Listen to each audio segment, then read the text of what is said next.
Hello students, welcome to our exam B.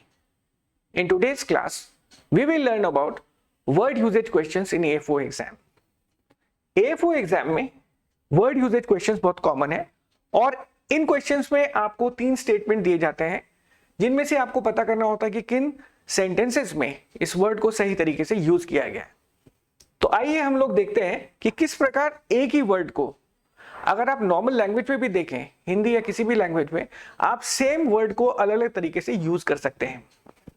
अब देखते हैं चार्ज वर्ड है। Have you charge your phone yet? तो ये तो एक बहुत कॉमन मीनिंग है जो कि हर कोई anyone knows the meaning of this. ठीक है, किस प्रकार आपने फोन को चार्ज किया है refers to the how much did he charge. यहां पे चार्ज का मतलब पैसे से है। And the winning team was charged up. अब यहां पे चार्ज्ड अप का मतलब क्या है? दे वर enthusiastic. She has been charged with murder. If someone is charged with murder, this person is accused. इसके ऊपर आरोप लगा है। The bull lowered its horn and charged. देखिए सेम वर्ड है चार्ज, उसके अलग अलग तरीके से यूज करके आपको दिखाया गया है। चार्ज का यहां पे मतलब क्या है? To run aggressively. जब आप एग्रेसिवली गुस्से के साथ रन करते हो और आप कह सकते हो the police charged against the protesters. इस प्रकार एक और यूज है, he was charged with taking care of the premises. तो अब इस बंदे को जिम्मेदारी की है, to give responsibility. This is the meaning of charge है। Next sentence, the referee blew up the whistle because the forward charged.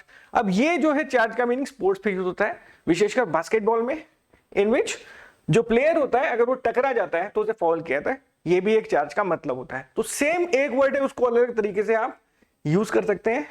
आपको एग्जाम में ये पता करना होता है कि किन किन सेंटेंसेस में सही तरीके से यूज किया जाता है, उसी के हिसाब से आपको सही आंसर ढूंढना होता है। राइट, पहला क्वेश्चन लेते change. Look at this sentence.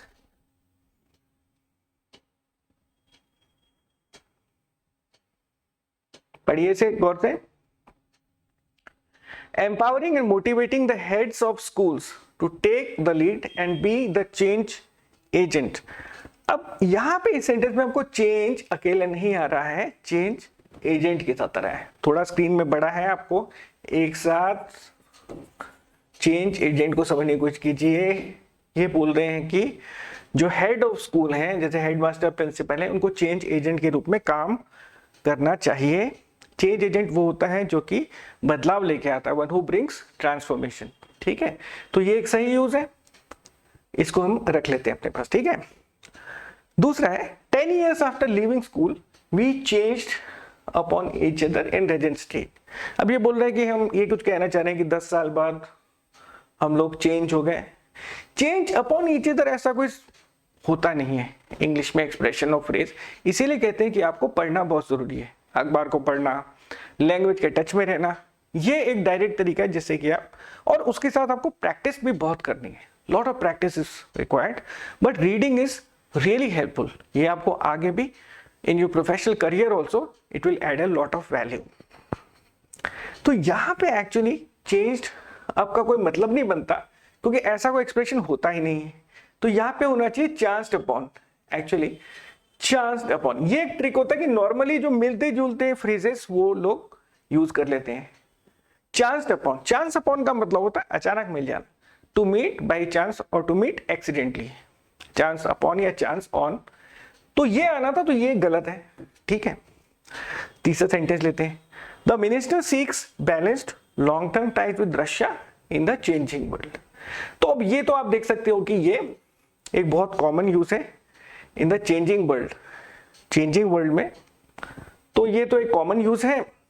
तो इस प्रकार फर्स्ट और थर्ड, बाकी तो सब एलिमिनेट हो गए, तो first and third you can directly choose. Okay, shall we move to the next question. Foil.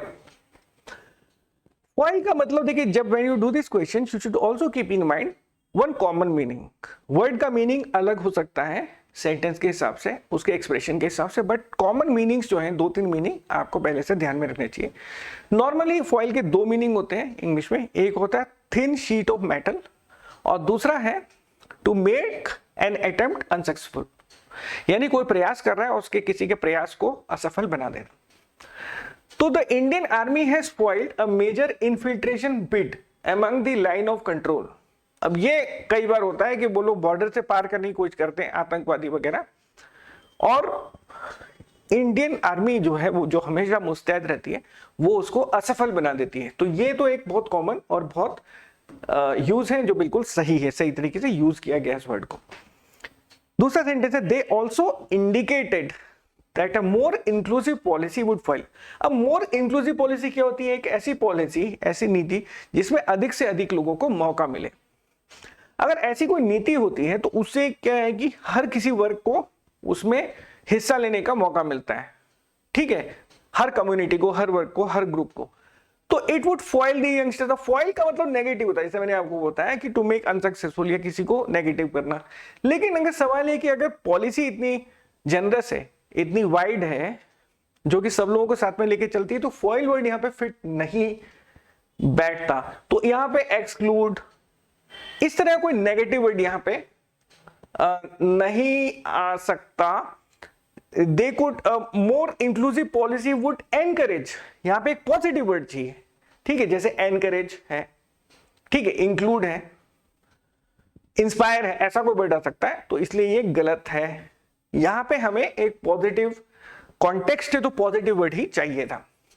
तीसरा है the India's government has recommended the extension of anti dumping duties on aluminium foil.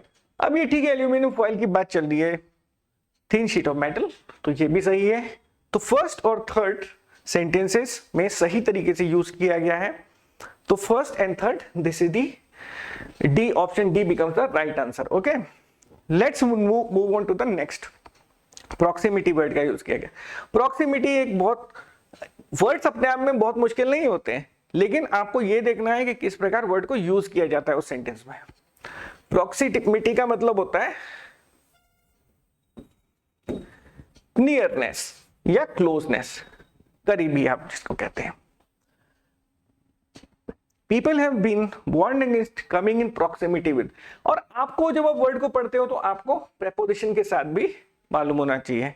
तो proximity with, coming in proximity with electricity poles, और taking under trees और in dilapidated, जो टूट गए हैं buildings, dilapidated, damaged, dilapidated मतलब damage, old and damaged buildings during rains.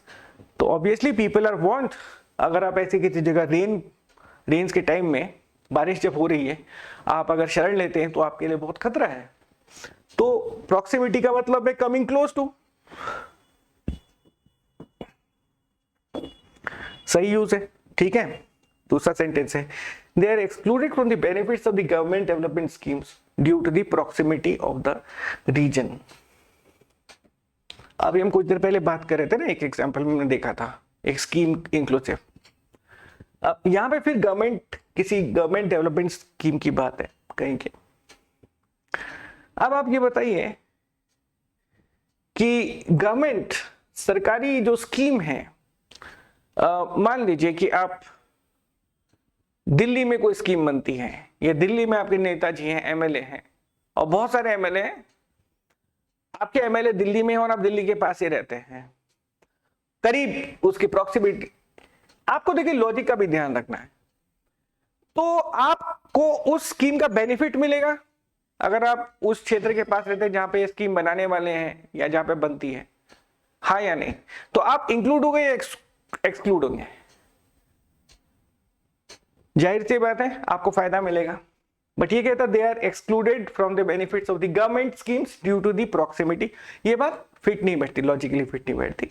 यहाँ पे प्रॉक्सिमिटी मीनिंग वाइज तो सही है, पर कॉन्टेक्स्ट वाइज वो फिट नहीं होता। यहाँ पे कुछ वर्ड हो सकता था रिमोटनेस, कि वो क्योंकि जो क्षेत्र है काफी दूर है, इसलिए उसको सरकारी स्कीमों का फायदा नहीं मिल पाता, ठीक है। तो इस प्रकार ये जो है गलत तरीके से यूज किया गया है। तीसरे सेंटेंस देखते हैं। Launch of the world's smallest proximity sensor gives manufacturers new ways to deliver a more differentiated and higher value product to the customer. Proximity sensor क्या होता है? ये एक इलेक्ट्रॉनिक सेंसर होता है मोबाइल फोन में और बाकी गैजेट्स में, जिससे कि it can sense, the device can sense whether a human is close by. अगर कोई ह्यूमन पास में होता है तो it can sense without touching. Okay, इसलिए इसको कहते हैं प्रॉक्सिमिटी सेंसर. तो ये भी सही है, ये भी सही है usage wise. Second is wrong. It means first and third are correct. तो option A is the answer. Okay, let's move on to the next one. The fourth question, the word is vague here. Vague, vague का मतलब क्या होता है? This is again a common word. Vague का मतलब होता है अनक्लियर, चीजें जब साफ नहीं होती, कुछ उसमें कंफ्यूजन होता है, लैक ऑफ क्लैरिटी, ये होता है वेग का मतलब है, बेसिक प्राइमरी मीनिंग. लेकिन आपको सेंटेंस के हिसाब से वर्ड का अलग अलग मीनिंग अलग अलग शेड्स में हो सकता है, और कुछ कुछ फ्रेजेस में उसका मीनिंग एक अलग अलग शेप भी ले सकता है. ठीक है, अब इससे पढ़ने की कोशिश करते हैं. Talented artist often keep going viral all over social media platforms for their skills and वेग आइडिया. अब टैलेंटेड आर्टिस्ट कौन होगा, उसकी चीज वायरल कब होगी, लॉजिक से हमें सोचना होगा. एक तो उनमें स्किल होगा, कोई ना कोई कला होगी, कोई ना कोई हुनर होगा. ठीक है, पर क्या कोई बंदा जिसमें इतना स्किल है, एक तो प्लस है, एंड के साथ हमेशा समान चीजों को, एक जैसी चीज को जोड़ा जाता है. स्किल एक पॉजिटिव वर्ड है. ठीक है, एक स्किल का मतलब अच्छी चीज, आपके अंदर कोई गुण है, स्किल है ना. तो इसके साथ वेग आइडिया, अगर किसी के पास वेग है, आइडिया में क्लैरिटी नहीं है, तो वो तो एक नेगेटिव चीज है. तो ये साथ में दोनों नहीं चलेंगी. ठीक है, तो इसलिए ये एक गलत यूज है. वेग का इस सेंटेंस में सही तरीके से इस्तेमाल नहीं हुआ है इस सेंटेंस के अंदर. ठीक है, दूसरा है, आपको ध्यान रखना है कि यहां केवल ग्रामर, देखो ग्रामेटिकली वो सही है बट लॉजिकली रॉन्ग है. दूसरा सेंटेंस है, given the vagueness surrounding the process. Vagueness का मतलब क्लैरिटी नहीं है, of appointing and removing the governor. Doubts have been raised about the legal nature of his office. अब यहां पे इसकी बात है कि यहां पे कोई क्लैरिटी नहीं है कि किस तरीके से उनको अपॉइंट किया गया गवर्नर को. ठीक है, या उनको निकाला जाए, इस बारे में कोई क्लैरिटी नहीं है. लोगों के बारे में कोई सामने बात को क्लियरली नहीं बताया गया है. तो इसलिए डाउट किया गया है कि ये जो है अपॉइंटमेंट है या उनको हटाना जाना या नियुक्ति, क्या ये लीगल है भी या नहीं.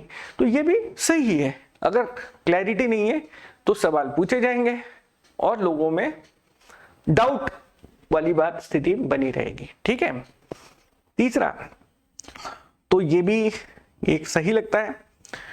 The vagueness exist not with standing however की तरह होता है, जबकि ये चीजों को बदलता है. मतलब एक पार्ट में अगर नॉट कुछ लिखा है और नॉट विथ स्टैंडिंग बीच में आता है, तो अगले पार्ट में उसकी ऑपोजिट बात होगी.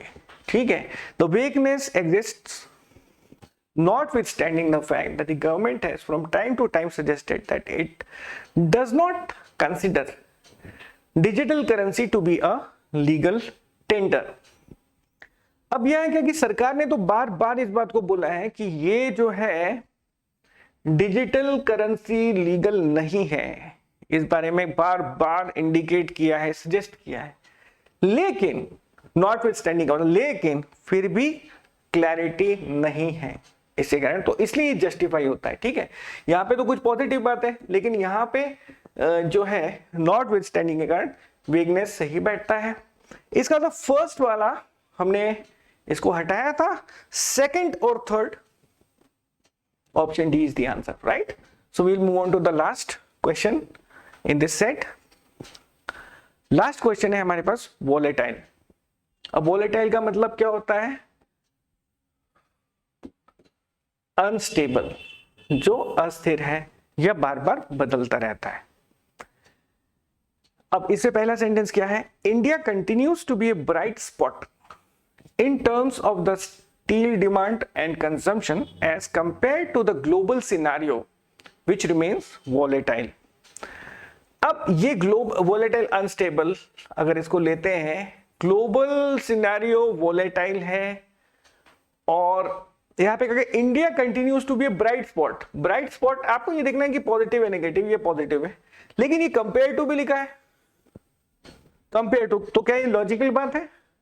हाँ, क्योंकि एक तरफ हम बात करें कि इंडिया जो है ब्राइट स्पॉट है और ग्लोबल सिनेरियो जो है, ग्लोबल सिचुएशन वो जो है अनस्टेबल है, तो वहां पे अस्थिरता है, नेगेटिविटी है। ठीक है, तो इस प्रकार ये एक सही तरीके से यूज किया गया है। Bitcoin doesn't behave like a payment instrument, second sentence में, as it's too volatile and takes too long to transact. अब इसे बताया गया है कि ये जो है अनस्टेबल है।